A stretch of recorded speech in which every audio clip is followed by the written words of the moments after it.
ഇപ്പോൾ ടൂർ പോണൊരു കാലമാണ് സ്കൂളിൽ നിന്നൊക്കെ. അവിടെ കുട്ടികൾ വരും, ഞാൻ ടൂർ പോട്ടെ എന്ന് ചോദിച്ചിട്ട്, ഓനും ഉണ്ടാവില്ലേ പൂതി എന്നൊക്കെ ചോദിച്ച് ഉമ്മ അപ്പാനെ സോപ്പടിക്കും. അങ്ങനെ 4000 5000 ഒക്കെ വാങ്ങിക്കൊടുത്തിട്ട് ഓനും ടൂർ പോകും. ടൂറ് പോയി വരുമ്പോഴേക്ക് പോയ കുട്ടിയല്ല, വേറൊരു കുട്ടിയായിട്ട് മാറിയിട്ടുണ്ടാവും. കോമൺ ചെയ്ത് പറയല്ല, അങ്ങനെ പോയി അങ്ങനെ തന്നെ വന്നവരൊക്കെ ഉണ്ടാവും. എന്തായാലും കുറേ നിസ്കാരം ഖളാ ആക്കിയിട്ടുണ്ടാകും.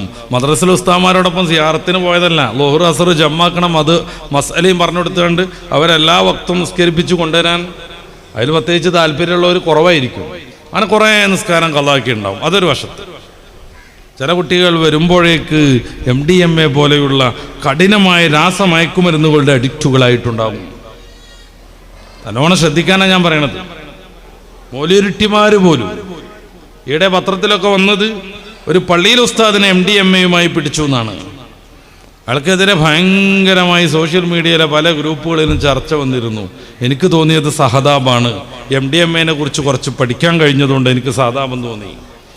ഒരൊറ്റ പ്രാവശ്യം ആ സാധനം മൂക്കിലൂടെ കയറിയാൽ അഡിക്റ്റ് ആകുമെന്നാണ് ശാസ്ത്രാഭിപ്രായം. ഒരൊറ്റ പ്രാവശ്യം മൂക്കിലൂടെ കയറിയാൽ മതി. അതിന് പ്രത്യേകിച്ച് സ്മെല്ലില്ല എന്നുള്ളത് നമ്മൾ മനസ്സിലാക്കണം. അതിൻ്റെ ബേസിക്കൽ രൂപത്തിന് കളറും ഇല്ല, ടേസ്റ്റും ഇല്ല, സ്മെല്ലും ഇല്ല. എങ്ങനെ ഉള്ളിൽ കയറ്റാന്നർത്ഥം. 4-5 പഞ്ചസാരയേക്കാൾ ചെറിയ തരി കയ്യിൽ എവിടെയെങ്കിലുമൊക്കെ ഒന്ന് അമർത്തി വെച്ചിട്ട് ടൂറിന് പോണ ബസ് കയറിയിട്ടുണ്ട്, അങ്ങോട്ടും ഇങ്ങോട്ടും ജോഡി വിരിച്ചെന്ന് മിന്നാമിന്നി ലൈറ്റ് ഇട്ടിട്ടൊരു കളി വിറ്റങ്ങൾക്ക്.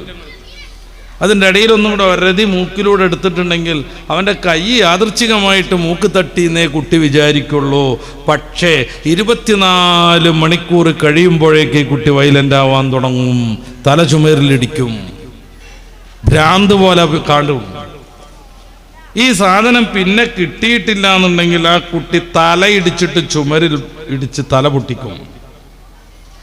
കൃത്യമാ നേരം നോക്കി ആദ്യം തേച്ചെടുത്തോൻ വിളിക്കും, ഒന്ന് പുറത്തു പോകല്ലേന്ന് വെച്ചിട്ട്. പുറത്തു പോകണം, എനിക്ക് തല വരുത്തിട്ട് വയ്യാന്നറിയണം. അതിന് മാർഗമുണ്ടെന്നും പറഞ്ഞ് ഒരു വട്ടം കൂടിയും കൊടുക്കും. 2-3 ദിവസം സൗജന്യമായിട്ട് ഇത് കിട്ടുമ്പോഴേക്ക് ആ സാധനം ഇല്ലാതെ ബാലൻസ് കീപ്പ് ചെയ്യാൻ കഴിയില്ല കുട്ടിക്ക്, ആടിക്കൊണ്ടിരിക്കും. മാരകമായ മയക്കുമരുന്നുകളുടെ അഡിക്റ്റുകളായാൽ ഉമ്മ ദ്വേർന്നിട്ട് വല്യമ്മ ദ്വേർന്നിട്ട് രക്ഷപ്പെട്ടാലല്ലാതെ, ഓൻ്റെ പഴയ ഉസ്താദിനെ കണ്ടിട്ട് ദ്വേർക്കാൻ പറഞ്ഞപ്പോൾ മൂപ്പരാൾ ദ്വേർന്നിട്ട് രക്ഷപ്പെട്ടാതല്ലാതെ ഒരു മരുന്ന് കൊണ്ടും അവനെ രക്ഷപ്പെടുത്താൻ സാധ്യമല്ല നിലവിൽ. എന്നാണ്ട് ഖത്തർക്ക് വിളിച്ചുകൊണ്ടിരിക്കുന്ന ഒരു വാപ്പ, ഒന്ന് വരണ ഒരു 5 ദിവസത്തിനൊന്നും പറഞ്ഞുണ്ട്. എന്താ സംഗതി? മൂപ്പരുടെ 2 മക്കൾ അവിടുന്ന് MDMAയുടെ അഡിക്റ്റുകളായി. ഇത്രേ മായതുള്ള 2 മക്കൾ എന്ന് വെച്ചാൽ അയാൾക്ക് 2 മക്കളെ നഷ്ടപ്പെട്ടു എന്നർത്ഥം. ഞാൻ അയാളോടുള്ള തർക്കത്തിലാണ്, ഞാൻ വരുന്നില്ല എന്നും പറഞ്ഞിട്ട്. കാര്യം ഞാൻ പോയതുകൊണ്ടോ ഒരു ക്ലിനിക്കൽ സൈക്കോളജിസ്റ്റ് പോയതുകൊണ്ടോ ആ കുട്ടിയെ തിരിച്ചു കൊണ്ടുവരാൻ പറ്റുമെന്ന് നിലവിൽ പഠിച്ചതനുസരിച്ച് എനിക്ക് പറയാൻ പറ്റില്ല. പിന്നെ എന്തിനാണ് അയാളുടെ കാശൊക്കെ ചിലവാക്കിയിട്ട് പോണത്? ഇപ്പോൾ അവിടെ ലീവൊക്കെ വന്നത് കാരണം ടിക്കറ്റിനൊക്കെ ഭയങ്കര വിലയുണ്ട്. അയാളുടെ ടിക്കറ്റും അയാളുടെ വിസ ചെലവും പിന്നെ എന്നെ 4 ദിവസം അവിടെ പോറ്റാനുള്ള ചോറിൻ്റെയും കഞ്ഞിൻ്റെയും ചിലവൊക്കെ പാടെ സഹിച്ചിട്ട് ആ സാധു മനുഷ്യൻ എന്തെങ്കിലും ഒരു ഗുണം ഉണ്ടാക്കി കൊടുക്കാൻ പറ്റുമെന്ന് പ്രതീക്ഷ ഉണ്ടെങ്കിലല്ലേ നമുക്ക് പോകാൻ പറ്റുക. ഈടെ കുട്ടിയുടെ ഒരു ബന്ധുവിനെ വിളിച്ചു, നിങ്ങൾ ചെല്ലാത്തോണ്ടല്ലേ CID പൊക്കി നല്ല ഇടിയിട്ടീന്ന്. ഞാൻ പറഞ്ഞു അതുകൊണ്ടെങ്കിലും നന്നാവുമോ നോക്ക്, എനിക്കെന്തായാലും അപ്പണി പറ്റൂലല്ലോ അവിടെ വന്നിട്ട്. താമരശ്ശേരിയുള്ള എൻ്റെ ഒരു സുഹൃത്ത് വിളിച്ചു, മൂപ്പര ജ്യേഷ്ഠൻ്റെ മോൻ ഭയങ്കരമായി MDMAയുടെ അഡിക്റ്റായി, ഒന്ന് വന്നിട്ട് വയലറിന് കൊടുക്കണം, ദയവ് ഇത് വിളിക്കരുത് എന്ന് ഞാൻ പറഞ്ഞു. അവനതൊന്നും കേൾക്കൂല, ഉൾക്കൊള്ളൂല്ല എന്ന് ഞാൻ അയാളോട് പറഞ്ഞ് ബോധ്യപ്പെടുത്തി. ഒരു 4-5 ദിവസം കഴിഞ്ഞപ്പോൾ അയാൾ എന്നെ വിളിക്കണം, ഇപ്പോൾ നല്ല ഉഷാറായിക്കണം. എന്തേന്ന് ചോദിച്ചു. ഞങ്ങൾ അവനെ വീട്ടിലിട്ട് അടച്ചു, പുറത്തേക്ക് വിടൂല. ഒരു 1.5 ആഴ്ച കഴിഞ്ഞിരിക്കണം. അപ്പോൾ ഇപ്പോൾ നമ്മൾ പറയണതൊക്കെ കേൾക്കുന്നുണ്ട്, അതുകൊണ്ട് ഇനിയൊന്ന് വരണം എന്ന് വായിച്ച് മനസ്സിലാക്കിയ വിവരം വെച്ച് ഞാൻ അയാളോട് ചോദിച്ചു, അവൻ ശരിക്കും MDMA ഉപയോഗിക്കാറുണ്ടോ? ഉണ്ട്. അത് 24 മണിക്കൂറായിട്ട് കിട്ടിയില്ലെങ്കിൽ അവന് വയലൻ്റ് ആവാറുണ്ടോ? ശരിക്കും ഉണ്ട്. അവൻ കത്തിയെടുത്ത് കുത്താനൊക്കെ നോക്കലുണ്ട്. ഇപ്പം നിങ്ങളവിടെ പിടിച്ചു വെച്ചിട്ട് 1.5 ആഴ്ചയായിട്ട് ഇതുവരെ അവനൊരു പ്രശ്നമില്ലേ? ഒരു പ്രശ്നമില്ല. ഇപ്പം നമ്മൾ പറയണൊക്കെ കേൾക്കുന്നുണ്ട്. ഞാൻ പറഞ്ഞു നല്ല കുട്ടി, എപ്പോഴും നിരന്തരമായിട്ട് അത് ഉപയോഗിക്കുന്നുണ്ട് എന്ന്. അപ്പോൾ അയാൾ എന്നോട് ചൂടാകാൻ ശ്രമിച്ചു, വെറുതെ തോന്നിയാസം പറയണമെന്നുള്ള എനിക്ക്. ഞാൻ പറഞ്ഞു തോന്നിയാസം പറയല്ല, അവിടെ ആരെങ്കിലും അവനെ സന്ദർശിക്കാൻ വരാറുണ്ടോ എന്ന് ചോദിച്ചു. അവൻ്റെ കൂട്ടുകാരൊക്കെ വരാറുണ്ട്. എന്നാലേ അവരൊന്ന് വീക്ഷിച്ചാൽ മതി, എന്താ അപ്പം സൈലൻ്റ് ആയതെന്ന് മനസ്സിലാവുന്നു. 2 ദിവസം കഴിഞ്ഞപ്പോൾ എന്നെ വിളിക്കുന്നുണ്ട്, അവൻ്റെ ഒരു കൂട്ടുകാരൻ്റെ പേരും പറഞ്ഞിട്ട്. അവൻ എന്നും വരും, എല്ലാ ദിവസവും അവൻ MDMA കൊടുക്കും, അങ്ങനെ ഞങ്ങളെ പറ്റിക്കായിരുന്നു എന്നും പറഞ്ഞാണ്. ഒരൊറ്റ ടൂറ് കൊണ്ട് നമ്മുടെ കുട്ടി നമ്മിൽ നിന്ന് നഷ്ടപ്പെടുന്നു. ഇതിലൊരു തർക്കമില്ല കേട്ടോ. സ്കൂളിൽ യൂത്ത് ഫെസ്റ്റിവലുകൾ നടക്കും, വിവിധ പരിപാടികൾ നടക്കും, സംഘടനക്കാരുടെ ഗാനമേളകളൊക്കെ നടക്കും. ഗാനമേളൊക്കെ വിജയിച്ചു എന്ന് തീരുമാനമാവണമെന്നുണ്ടെങ്കിൽ അവിടെ ട്യൂബ് അടിച്ചു പൊട്ടിക്കണം, കസാര കൊണ്ട് ഏറ് നടക്കണം, എന്നെങ്കിലേ ഗാനമേളൊക്കെ ഒന്നിട്ട് നടന്നു എന്ന് തോന്നുള്ളൂ. അല്ലെങ്കിൽ ഗാനമേളക്ക് ഒരു മായനുണ്ടാവില്ല. ഇതിനിടയിൽ കുറേ കുട്ടികൾ മയക്കുമരുന്നിൻ്റെ അഡിക്റ്റുകളാവും. നമ്മുടെ ജില്ലയിലാണ് 8 യൂണിഫോമുമായിട്ട് ഒരു സ്കൂൾ കുട്ടിയെ പോലീസ് അറസ്റ്റ് ചെയ്യുന്നത്. യൂണിഫോമിൻ്റെ കച്ചവടമല്ല, ഓരോ സ്കൂളിലേക്കും പോകുമ്പോൾ അവിടുത്തെ യൂണിഫോം ഇടുവാൻ, എന്നിട്ട് അവിടെ പോയിട്ട് ഈ സാധനങ്ങളൊക്കെ വിതരണം ചെയ്യും. അടുത്ത സ്കൂളിൽ ചെല്ലും, അവിടുത്തെ യൂണിഫോം ഇടും, അല്ലെങ്കിൽ അവൻ പിടിക്കപ്പെടും. അധ്യാപകർക്ക് പരിമിതിയുണ്ട്, മദ്രസ ഉസ്താദുമാർക്ക് വലിയ പരിമിതിയുണ്ട്. കുട്ടികളെ രൂക്ഷമായി 10-12 സെക്കൻഡ് നോക്കുന്നത് പോലും പോക്സോ ഒപ്പപ്പെടും.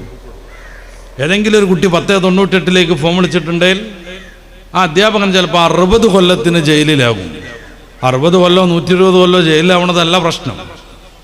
പേപ്പറിലൊക്കെ വരെ പീഡനം അറസ്റ്റ് ചെയ്യപ്പെട്ടു എന്നാണ്. അദ്ദേഹം നടത്തിയ പീഡനം എന്തായിരിക്കും? മോനെ മയക്കുമരുന്ന് ഉപയോഗിക്കരുത് എന്ന് ഒരു ഉപദേശം കൊടുത്തതായിരിക്കും. അത് മാനസിക പീഡനമാണ്. പക്ഷെ പുറത്തു വരെ പീഡനം എന്നായിരിക്കും. അതോടുകൂടെ വൃത്തികെട്ട കമൻറ്റുകൾ കൊണ്ട് ആ അധ്യാപകൻ്റെ കുടുംബത്തെ തന്നെ നശിപ്പിച്ച് കളയും.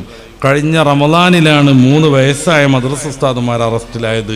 അതിലൊന്ന് സയ്യിദ് കൂടെയായിരുന്നു. പീഡനം എന്ന് പറഞ്ഞിട്ട് പേപ്പറിലൊക്കെ വെണ്ടയ്ക്കായിട്ട് വന്നു. ആ പാവപ്പെട്ടവരെ എത്രയാൾ പരിഹസിച്ചു, എത്രയാൾ തോന്നിവാസം പറഞ്ഞു. വയസ്സുകാലത്തായിട്ടും കാക്കാമാരുടെ ഒരു ആക്രാന്തം എന്നൊക്കെ എത്രയാൾ കമൻ്റ് ചെയ്തു. സംഭവിച്ചെന്തായിരുന്നു? ഒരു വൃത്തികെട്ട വിദേഹത്തുകാരി ടീച്ചർ ഈ കുട്ടികൾ സ്കൂളിൽ പോകുന്ന അവിടെ വെച്ചിട്ട് ഈ കുട്ടികളെ കൊണ്ട് ഉസ്താദുമാരിങ്ങളൊന്നും കാട്ടിയിട്ടില്ല എന്ന് പറഞ്ഞ് ഒരു ഉസ്താദ് നുള്ളിയിട്ടുണ്ട്, ഒരു ഉസ്താദ് തല്ലിയിട്ടുണ്ട്, ഒരു ഉസ്താദ് പുറത്താക്കിയിട്ടുണ്ട് എന്നൊക്കെ പറയിപ്പിച്ചതാണ് ഈ കുട്ടികളെ കൊണ്ട്. ഇതാണ് ഈ പീഡനം. ശരിക്കും വേണ്ടത് അവളത് ഹെഡ്മാഷിക്ക് റിപ്പോർട്ട് കൊടുക്കുകയാണ്. അവൾ അതല്ല ചെയ്തത്. അവളുടെ ഭർത്താവാകുന്ന മൗലവിക്ക് വിളിച്ചു. മൗലവി അയാളുടെ കൂട്ടുകാരൻ പോലീസുകാരനെ വിളിച്ചു. പോലീസുകാർ വന്ന് കൊണ്ടുപോയിട്ടാണ് ഈ പാവപ്പെട്ട മനുഷ്യന്മാർ അറിയണത് ഒരു പീഡിപ്പിച്ചിട്ടാണ് അറസ്റ്റിലായതെന്ന്. അവർ പീഡിപ്പിച്ചിട്ടാണ് അറസ്റ്റിലായതെന്ന് അവരറിയണത് പോലും, അവരുടെ കുടുംബം അറിയണത് പോലും പേപ്പറിൽ പീഡനം എന്നും പറഞ്ഞിട്ട് റിപ്പോർട്ട് വരുമ്പോഴായിരിക്കും. വലിയ പരിമിതിയിലാണ് അവർ ഈ സംഗതിയൊക്കെ ചെയ്യുന്നത്. ഉസ്താദന്മാരെല്ലാവരും ഒരു പരിധി വരെ സ്കൂളിലെ അധ്യാപകന്മാരും ടീച്ചർമാരും അവർക്കുണ്ട് അതിൻ്റെതായ പ്രശ്നങ്ങൾ. പിന്നെ കുട്ടികളെ നന്നായിരിക്കണം എന്നൊരു നിയമമൊന്നും ഇല്ലാത്തത് കൊണ്ടും പോഷൻ തീർത്ത് അങ്ങനെ പോയാൽ കൃത്യമായി ശമ്പളം ബാങ്കിൽ വരുന്നതുകൊണ്ടും അതിൽ കുറേ ആളുകൾക്കൊക്കെ ഇഖ്ലാസ് ഉണ്ടാവില്ല. അവരുടെ മാത്രം കുറ്റമല്ല അത്. കാരണം ഇഖ്ലാസ് കാട്ടാൻ നിന്നാൽ ജോലി പോകും, ജയിലിലാകും. ഇനി ഇത് അടുത്ത ജൂൺ 1 തീയതി മുതൽ 9ാം ക്ലാസ് മുതൽ സോഷ്യൽ സ്റ്റഡീസിൽ പഠിക്കാൻ പോണത് ജെൻഡർ ന്യൂട്രാലിറ്റിയാണ്. ആണും പെണ്ണും തമ്മിലൊരു വ്യത്യാസമില്ല എന്ന നിയമം എപ്പോഴും ഉണ്ട്.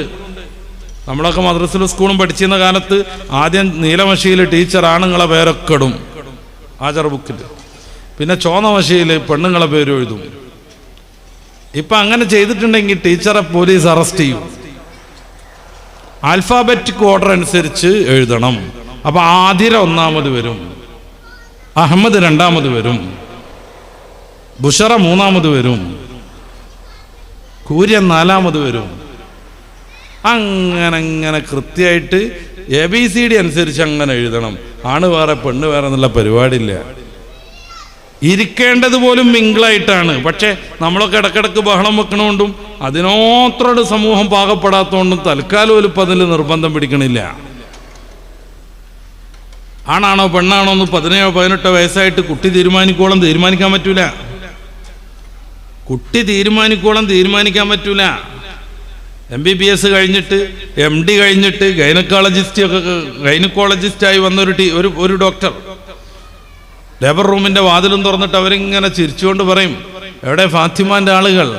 ഓടി ചെല്ലും, ഭർത്താവും വാപ്പി എല്ലാവരും കൂടി. എന്തേന്ന് ചോദിച്ചിട്ട്, കുഴപ്പമൊന്നുമില്ല, ഫാത്തിമ പ്രസവിച്ചിട്ടുണ്ട്, സുഖപ്രസവമാണ്, പെൺകുട്ടി എന്ന് പറയും.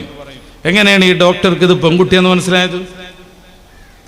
എൻ്റെ മുമ്പിലുള്ള കാരണവന്മാർക്ക് വയസ്സായവന്മാരൊക്കെ ഉണ്ടാവും, എത്തപ്പത് മനസ്സിലാകാൻ അത്ര വലിയ പണിയെന്ന് വിചാരിക്കണവര്. ഇനി അങ്ങനെ മനസ്സിലാകാൻ പാടില്ല എന്നാണ്. മൂത്രമൊഴിക്കണ ഓർഗം കണ്ടിട്ട് ഇനി ആണാ പെണ്ണാ തീരുമാനിക്കാൻ പാടില്ല. അതുകൊണ്ട് സെക്സേ തീരുമാനമാവുള്ളൂ, ജെൻഡർ തീരുമാനിക്കാൻ പറ്റൂല. ഏത് ലിംഗം എന്നുള്ളത് തീരുമാനിക്കാൻ പറ്റൂല.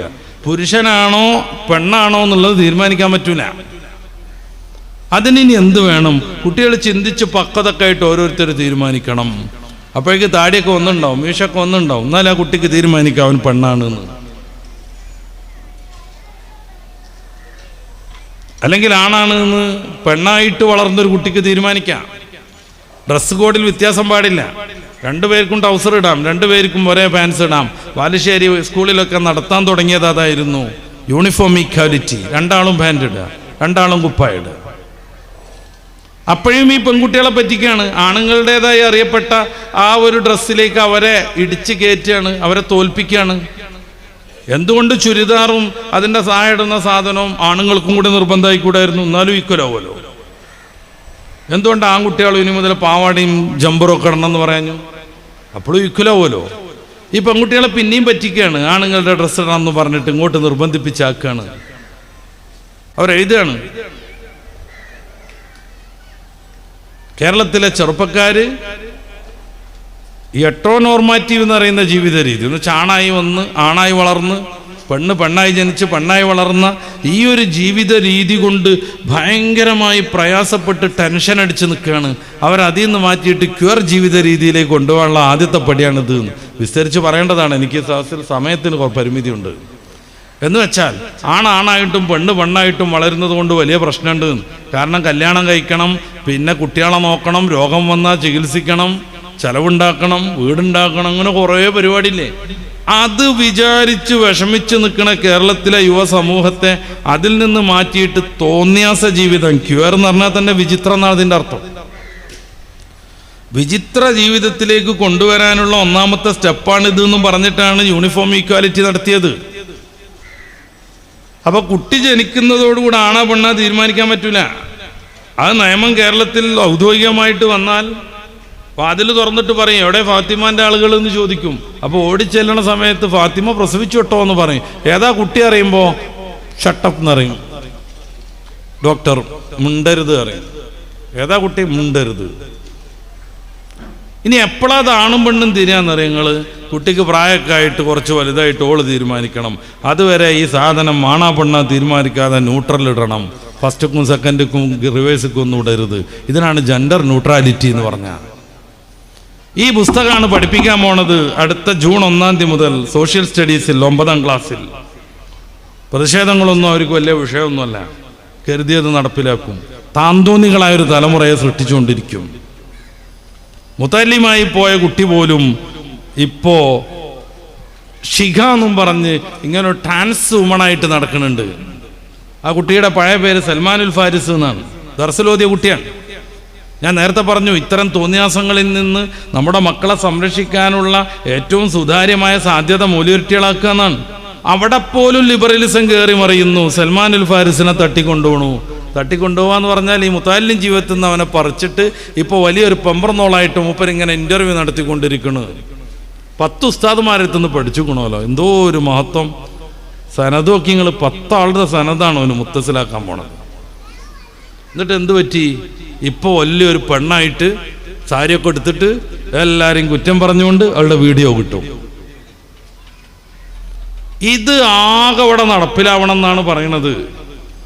ഇതിൻ്റെ ഇടയ്ക്ക് എങ്ങനെ നമ്മുടെ മക്കളെ സംരക്ഷിക്കേണ്ടത് നമുക്ക് ബാധ്യതയല്ലേ? ഇതിൻ്റെയൊക്കെ ഫലമായിട്ട് പെണ്ണ് കെട്ടണത് ആണ് കെട്ടണത് ഇഷ്ടമില്ലാത്ത തലമുറ വളർന്നു വരുന്നു. പ്രത്യേകിച്ച് പെൺകുട്ടികളിൽ വിവാഹത്തിനോടുള്ള താല്പര്യം കുറഞ്ഞു വരുന്നു. നമ്മുടെ സൊസൈറ്റിയിൽ പ്രത്യേകിച്ചും ഓരോ ന്യായം പറഞ്ഞിട്ട് അവർ കല്യാണം മുടക്കിക്കൊണ്ടേയിരിക്കും. എനിക്ക് പഠിക്കണം എന്നറിയും കുറേ കാലം, ഒരറ്റത്തെത്തോളം പഠിപ്പത്തി ഇനി കല്യാണം കഴിക്കാന്ന് പറയുമ്പോൾ വേറെ എന്തെങ്കിലും ഉതിർ പറയും. എനിക്ക് ജോലി കിട്ടണം എന്ന് പറയും. എന്നാൽ ഇവിടെ എവിടെയെങ്കിലും ജോലിക്ക് പോയിക്കോ, അത് പറ്റൂല, എനിക്ക് ഗവൺമെൻറ് ജോലി കിട്ടണം എന്ന് പറയും. അത് കല്യാണം മുടക്കാനുള്ള ഒരു ഉതിറാണ്. ഗവൺമെൻറ് ജോലിയൊക്കെ കിട്ടണമെന്നുണ്ടെങ്കിൽ ഏകദേശം നേരെ തുടങ്ങണം. അതുവരെ മനോരമൻ്റെയും മാതൃഭൂമിൻ്റെയും തൊഴിൽ വാർത്തയും തൊഴിൽ വേദിയിലും വരുന്ന എല്ലാ ഫോമും പൂരിപ്പിച്ച് അയച്ചു കൊടുത്തുകൊണ്ടിരിക്കണം. എന്നിട്ട് ഇൻ്റർവ്യൂ നടക്കണം, PSC പാസ്സാവണം, PSC പാസ്സായിട്ട് ഷോർട്ട് ലിസ്റ്റ് പെടണം, ഷോർട്ട് ലിസ്റ്റ് പെട്ട് 5 കൊല്ലമൊക്കെ കാത്തിരുന്ന ജോലി കിട്ടാൻ സാധ്യത ഉണ്ട്. അപ്പോഴേക്കത് നിയമം മാറിയിട്ട് ആ ഷോർട്ട് ലിസ്റ്റൊക്കെ അടക്കണമെന്ന് പറയും. സംഭവം എന്താണ്? കല്യാണത്തിന് താല്പര്യമില്ല, ഓരോ ഉദരണ്ടാക്കുകയാണ്. ഇനി എല്ലാം തരണം ചെയ്ത് ഒരു പുതിയാപ്പിള കാണാൻ വന്നു എന്ന് കരുതിക്കോളൂ, 100 കുറ്റം പറഞ്ഞിട്ട് വെറ്റങ്ങൾ അതിനാണ് ശരിയാക്കി വിടും. ഒന്നും പറ്റൂല. ചിലപ്പോൾ ഒരു ചാക്ക് ചിപ്സ് വാങ്ങി കുഴങ്ങും രക്ഷിതാവ്. ഇതൊക്കെ കൊടുത്തു തീർത്താലും പെണ്ണിനൊരാണിനെ പറ്റൂല. കാരണം അവൾക്ക് വിവാഹത്തിനോട് താല്പര്യമില്ല. പുതിയ ട്രെൻഡാണ് ഞാനീ പറയണത്. പെണ്ണ് വിചാരിച്ചാൽ മുടങ്ങൂലേ? എൻ്റെ ഖുർആൻ ക്ലാസ്സിൽ വരുന്നൊരു സാധു പയ്യൻ, നല്ല ദീനിയാണ്, നല്ല ജോലിയുണ്ട്, അവന് നല്ല വിദ്യാഭ്യാസമുണ്ട്. ഒരു പെണ്ണിനെ കാണാൻ പോയി. പെണ്ണിപ്പം ഇങ്ങോട്ട് ഇൻ്റർവ്യൂ ആണ്, ഭയമായിരുന്നല്ല. പല ഇൻ്റർവ്യൂ കഴിഞ്ഞിട്ട് പെണ്ണ് വെച്ചു, നിങ്ങൾക്ക് ഡ്രൈവിംഗ് അറിയോ? ആ പയ്യൻ പറഞ്ഞു, ഞാൻ സ്കൂട്ടി ഓടിക്കും. അപ്പോൾ പറഞ്ഞു ചിരിച്ചോളൂ, ഒറ്റ ചിരി, ഇത് പൊട്ടിയിട്ട് സ്കൂട്ടി ഓടിക്കുമല്ലോ. ഓനിഞ്ഞിപ്പോൾ അവിടെ കെട്ടാനോ ചായ കുടിക്കാനോ ജിലേബി തിന്നാനോ ചിപ്സ് തിന്നാനോ വല്ല താല്പര്യം ഉണ്ടാവോ? ഇറങ്ങി ഓടി കിട്ടിയാൽ മതിയായിരുന്നു എന്ന് വിചാരിക്കും. ഓരോ കാരണം ഉണ്ടാക്കിയിട്ട് അവർ കല്യാണം മുടക്കുകയാണ്. ഇത് ഞാൻ കുട്ടികളെ കുറ്റപ്പെടുത്താനല്ല പറയണത്, അവരെ പറഞ്ഞു പറ്റിച്ചതാണ്. കല്യാണം എന്ന് പറഞ്ഞിട്ടുണ്ടെങ്കിൽ അതൊരു ഇടങ്ങേറാണ്, വിവാഹം ബന്ധമാണ്, ബന്ധനവുമാണെന്ന് അവരെ പറഞ്ഞു പറ്റിച്ചാണ്. എന്നിട്ട് അടിമയായി ഇങ്ങനെ ഭർത്താവിന് ചായ ഉണ്ടാക്കി കൊടുക്കുക, ഭർത്താവിൻ്റെ ചായപാത്രം കൊണ്ടുപോയി ഇങ്ങനെ പറഞ്ഞ് കയറ്റിയിട്ട് ഇവരെ ഒറ്റയ്ക്ക് ഇങ്ങനെ നടക്കാൻ ശ്രമിക്കുന്നു. സിംഗിളായിട്ട് അവൾക്കൊരു ജോലി കിട്ടുന്നു.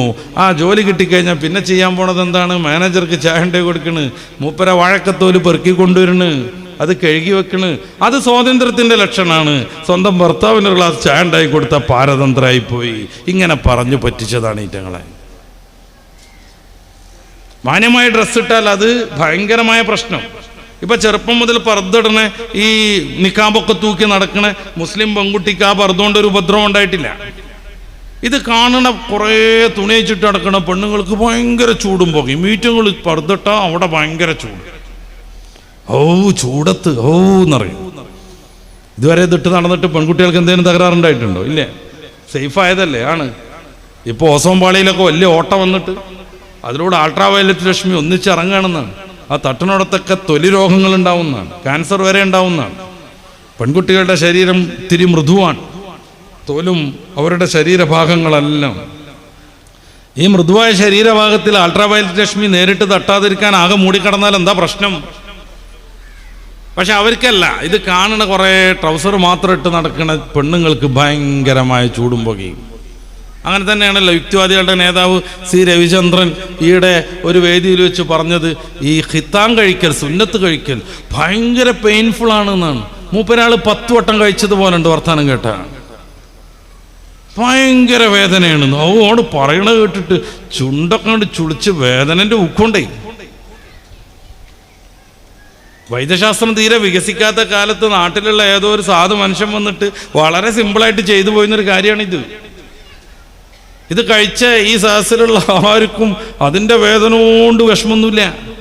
ചില കുട്ടികളുണ്ട് ഘട്ടം ഘട്ടമായിട്ട് 4-5 വട്ടമായിട്ട് കഴിച്ചാൽ മതി എന്ന് ആഗ്രഹിക്കണവർ. കാരണം അന്ന് കിട്ടിയ ചീരണി, അന്ന് കിട്ടിയ വണ്ടി, അന്ന് കിട്ടിയ നോട്ടും, പൊട്ടണ നോട്ടും, പേഴ്സും, ഡ്രസ്സും ഒക്കെ പാടെ കണ്ടിട്ട് ഇത് ഒറ്റയടിക്ക് തീർന്നു പോകണ്ടായിരുന്നു. പല ഘട്ടങ്ങളായിട്ടാണെങ്കിൽ അന്നൊക്കെ അത് എൻജോയ് ചെയ്യായിരുന്നു എന്ന് വിചാരിക്കണവർ പോലും ഉണ്ടാവും. എന്നിട്ട് ആ മറ്റേ ആൾക്ക് ഭയങ്കര വിഷമം, ഭയങ്കര പെയിൻഫുള്ളാണ്.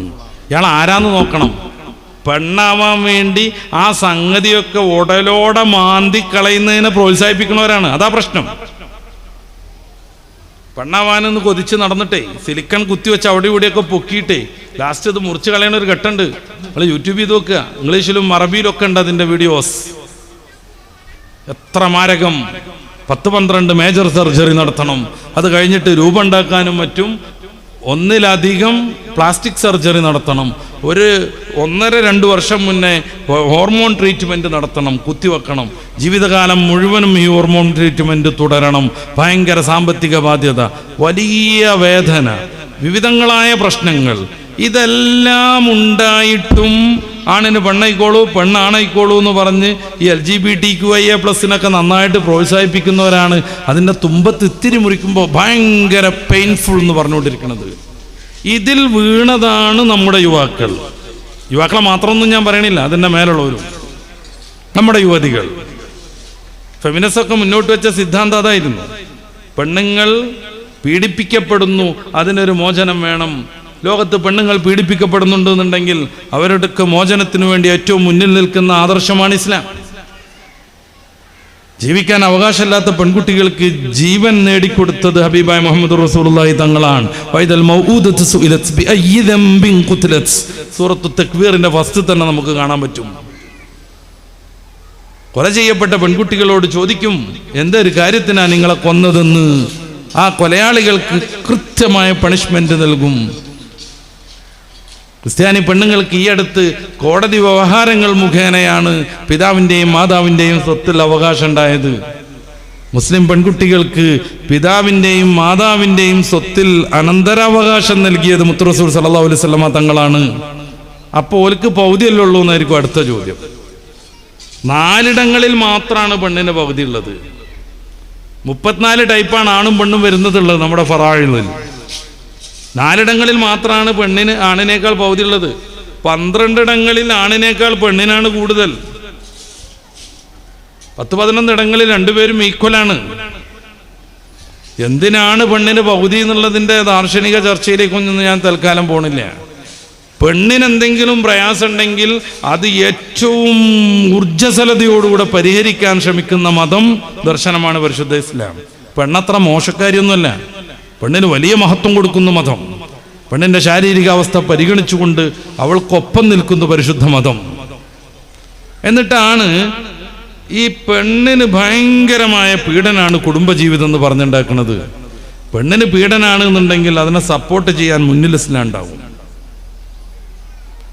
പെണ്ണിന് പീഡനം വരുന്നുണ്ട് എന്നുള്ളതിന് പരിഹാരം എന്താ ഫെമിനിസം പറഞ്ഞത്? കല്യാണം കഴിക്കേണ്ടതാണ്. കാരണം കല്യാണം കഴിക്കണോണ്ടാ കുടുംബം ഉണ്ടാകുന്നതുകൊണ്ടാണ് പീഡിപ്പിക്കപ്പെടുന്നത്. അപ്പോൾ ഈ വലുതായി വരുന്ന ആണിനും പെണ്ണിനും അവരുടെ സെക്സ് പരമായ ആവശ്യങ്ങളൊക്കെ എങ്ങനെ തീരും? അതിനെന്തൊക്കെ മാർഗങ്ങളുണ്ട്? പ്രധാനമായും ലിവിങ് ടുഗദർ, ഇഷ്ടമുള്ള ആളുകളോടൊപ്പം ഇഷ്ടമുള്ള കാലം ജീവിക്കുക എന്നാണ്. ഇത് തെറ്റിദ്ധരിച്ചിരിക്കുകയാണ് നമ്മുടെ പെൺകുട്ടികൾ. ഞാൻ അമേരിക്കയിലെ കഥ അല്ല പറയണത്. 25% യുവതികൾക്ക് അവരുടെ കുട്ടിയുടെ അച്ഛൻ ആരാണെന്നറിയാത്ത ലണ്ടനിന്റെ കഥ അല്ല പറയണത്. 3,80,00,000 ജാരസന്താനങ്ങളുള്ള യുണൈറ്റഡ് സ്റ്റേറ്റിന്റെ കഥയല്ല ഞാൻ ഈ പറയുന്നത്. 3,80,00,000 ജാരസന്താനങ്ങൾ. ഇന്ത്യയുടെ മാതിരി 140 കോടിയുള്ള നാടല്ല. ആകെ 10-35 കോടിയുള്ളൂ ജനങ്ങൾ. 10-30 കോടി ജനങ്ങളുള്ള ഒരു നാട്ടിൽ 3,80,00,000 കുട്ടികൾ ജാരസന്താനങ്ങളാണെന്ന് കണക്ക് വരുന്നു.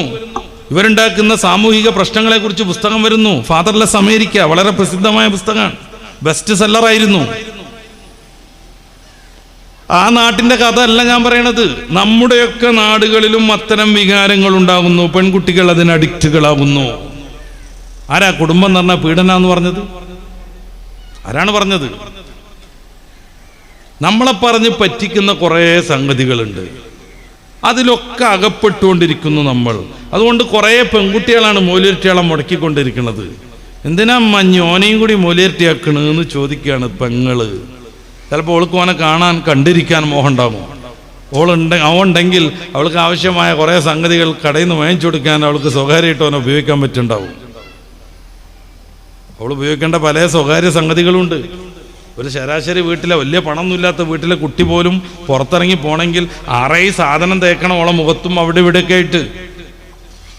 ആദ്യം ഒന്നിച്ച് പൊട്ടിയിടണം. ഈ പെയിന്റിങ്ങിന്റെ മുമ്പ് നടത്തുന്ന സാധനം അത് ഒഴുകിപ്പോകാതിരിക്കാൻ സ്പ്രേ അടിക്കണം. അതിന് തിളക്കം വരാൻ വേണ്ടി കുറേ സാധനം വേണം. ഇവിടൊക്കെ ഏതോ ഒരു കളറ് തേക്കണം. കണ്ണിൻ്റെ ഉള്ളിൽ കൂടെ കറുപ്പടിക്കണം. ഈ കണ്ണിൻ്റെ ഉള്ളിൽ അടിക്കണ കടുപ്പിനൊക്കെ 2000 രൂപയൊക്കെ വില ഉണ്ട്.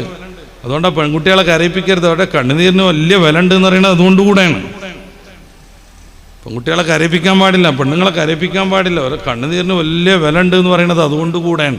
ഇവിടുന്ന് വലിച്ചത് ഭയങ്കര വില ഉള്ളത്, ഇങ്ങോട്ട് പോകുമ്പോഴത്തേന് റോസ് ഒലുകും, അത് ഭയങ്കര വില ഉള്ളത്. കുറച്ചും കൂടി ഇങ്ങോട്ട് താഴേക്ക് പോരുമ്പോഴേക്ക് ആദ്യത്തെ പുട്ടി പോകും, അതിനും വില ഉള്ളത്.